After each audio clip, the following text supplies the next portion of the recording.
আমাদের এই মিছিলকে দুই লাইনে থাকার জন্য বলছি, সমস্ত কমরেডদের মিছিলে দুই লাইনে থাকার জন্য বলছি, সমস্ত কমরেডদের উদ্দেশ্যে বলছি, সবাই একসাথে জড়ো না হয়ে মিছিলকে দুই লাইনে বিভক্ত করুন।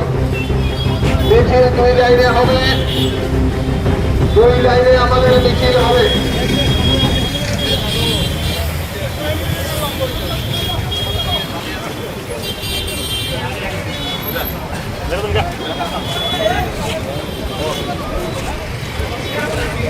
তবে সবাই মিলে আওয়াজ তুলুন, ইনকালাব রোজের আব্দুল। তবে সবাই মিলে আওয়াজ তুলুন, ইনকালাব রোজের আব্দুল।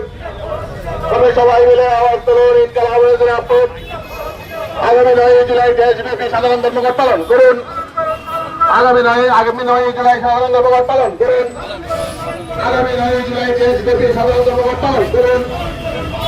4টি শ্রমগুণ বিলম্বে বাতিল করতে হবে। 4টি শ্রমগুণ বিলম্বে বাতিল করতে হবে। সকল শ্রেণীর নেওয়ার জন্য অনুরোধ করছি। দেশের জনজীবনের 17 দফা দাবিকে সামনে রেখে আগামী 9 জুলাই দেশ জুড়ে যে ধর্মঘটের ডাক দেওয়া হয়েছে, সাধারণ ধর্মঘট, এই ধর্মঘটকে সফল করার জন্য গোটা দেশের শ্রমিক, কৃষক, ছাত্র, যুব, মহিলা সবাই পথে নেমেছে। আমাদের এই রাজ্যে আমরা ব্যাপক হারে আমরা প্রচারে নেমেছি। আজকে এখানে আমাদের ড্রপগেট থেকে মিছিল শুরু হবে। নাগেরদোলাতে গিয়ে আমরা একটা সভা করব এবং আমরা কেন্দ্রীয় সরকারকে আমরা জানান দিতে চাই যে অবিলম্বে জনজীবনের এই সমস্যাগুলি সমাধান করতে হবে। বেকারদের কর্মসংস্থানের ব্যবস্থা করা, দ্রব্যমূল্য বৃদ্ধি রোধ করা, 4টি শ্রমকোড অবিলম্বে বাতিল করতে হবে।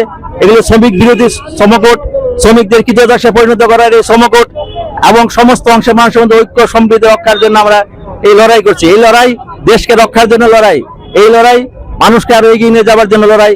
এই লড়াই, এই যে ধর্মঘট 9 জুলাই, এটা দেশের ঐক্য, সম্প্রীতি, সংগতিকে আরো জোরদার করার জন্য এই লড়াই। শেফদের পছন্দ সিস্টার মশলা, যা মডার্ন টেকনোলজি এবং স্বাস্থ্যসম্মত। সিস্টার, নিশ্চিন্তের প্রতীক।